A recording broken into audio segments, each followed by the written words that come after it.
specifically on Alex Smith. Going to be released by the Washington football team. Cap hit relief, dead money hit relief, all that sort of stuff is going to have to be there, but sometimes you have to pick one to get the other. I'm going to throw this out to you. Key, I know you said the Chicago Bears is a potential landing spot for Alex Smith, but let me throw this one out there for you. What about, considering I know you don't think he's starter material anymore, and I think most teams agree that you got to hold your breath every time there's a drop back, and that's part of the reason you can't do that. What about a return to the San Francisco 49ers where he started his career as a backup to Jimmy G? You're not sure about Jimmy G. You want to give him the benefit of the doubt. Alex Smith goes back there. You know he's going to be a good soldier the way he was with Patrick Mahomes. I think that's all great. San Francisco 49ers, Kansas City Chiefs, teams like that have a starter that if something goes wrong, you have a major insurance policy that can hold things together for a couple games. Jacksonville, Trevor Lawrence. Yeah. Good soldier guy, thing, right? Yep, Young guy. A guy's a veteran, sense. work with the young guy here and there. Young guy can't get it popped off. Relationship with Urban Meyer Meyer. College. Yes, going back to Utah. And you think about it, not everything has to be Rodgers Favre, right? You can step in there and do the right thing. You're not going to Jacksonville. You're not doing it. Man, I'm 40 years old. I'm trying to win. Yeah. Whatever he is, he's older. He's trying to win.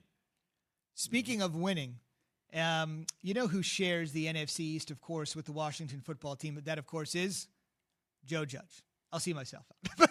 We wish we could get a Joe Judge conversation here for Judge Zubin. But was that a joke? Well, when it doesn't work, you just go through it real quick. I'm just trying to think of other guys. I love it. You just went through. I was like, wait.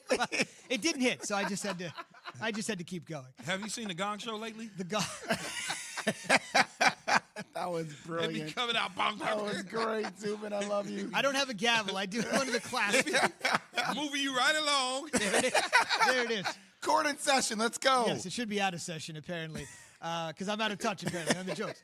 Okay, so here's the deal. Washington football team has a great relationship with Cam Newton because of the great relationship that Ron Rivera and Cam Newton had together. Then again, as Key told us yesterday, Bill Belichick, despite what people are telling you, also has a great relationship with Cam Newton, and Cam was effusive in his praise for Bill on a podcast last week. So if Cam is available and the Washington football team could grab him for a reunion, or the Pats could grab him for a year 2 reunion, guys, make the arguments. Key, will start with you. What franchise best fits Cam?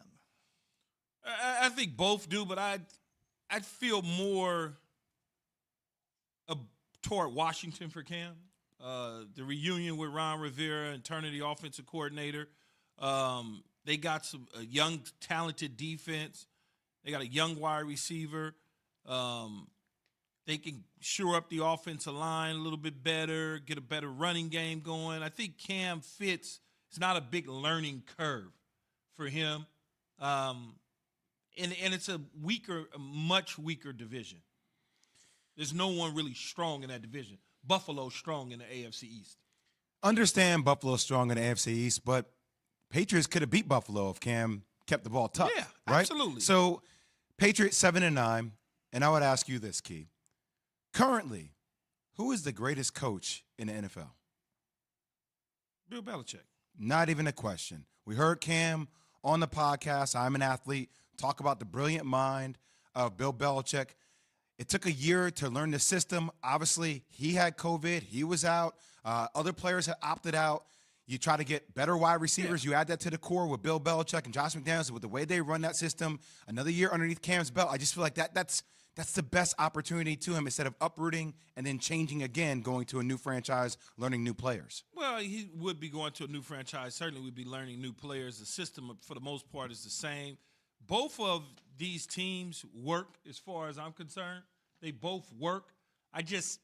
Because of the relationship, longtime head coach. But then again, the head coach didn't jump on the table for him last season. And so, they went another direction at the quarterback spot. But Belichick gave him an opportunity, a chance. So maybe he stays in New England. I mean, this is one where I'm kind of torn between both. Yeah, in between both, yeah. Now, keep in mind. So I plead the fifth. Not the 1, 2, 3, 4, 5th. You already said too much. When you plead the fifth, you say nothing. You've given an entire argument. Then you can't plead the fifth after that. One interesting thing is that, the NFC East is the one division that always has rotating division winners. So history would tell you that somebody other than Washington is going to win the division next year. They won it on the final day of the regular season last year to get into the playoffs. That's not to say that's the way it goes, but you're right. You know, I mean, you don't know what the Eagles are going to do. The Giants and Daniel we Jones know what are. the Eagles going to do. Let's just peg the Cowboys now like we do every year. That seems to work out. But that could be their main competition because if the other teams are quarterbacked by Daniel Jones or Jalen Hurts and who knows who, it sort of seems like a two-division race at the moment. You know, it does seem like that because you don't know what Philadelphia is going to ultimately turn out to be. The Giants could be very, very interesting. They got a young core on defense that played solid at times. Daniel Jones, the book is still out on him, but he didn't play awful. He didn't play great. He just was a guy underneath the center at times. I think if the Giants didn't rush him back instead and allow Colt McCoy to kind of play that game that they wind up losing, they win that game with Colt McCoy, they're in the playoffs, and they're in the playoff hunt. Instead, they had to depend on Philadelphia to help them get in, and it didn't work out the way that they thought. What do you think Cam signs for? What from just to fit him money-wise for a team? Is that, 12, 13 a year?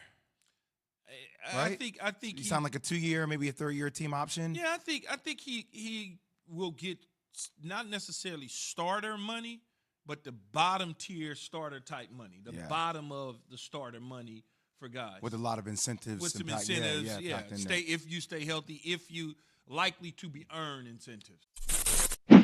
Thanks for watching ESPN on YouTube. For live streaming sports and premium content, subscribe to ESPN Plus right now.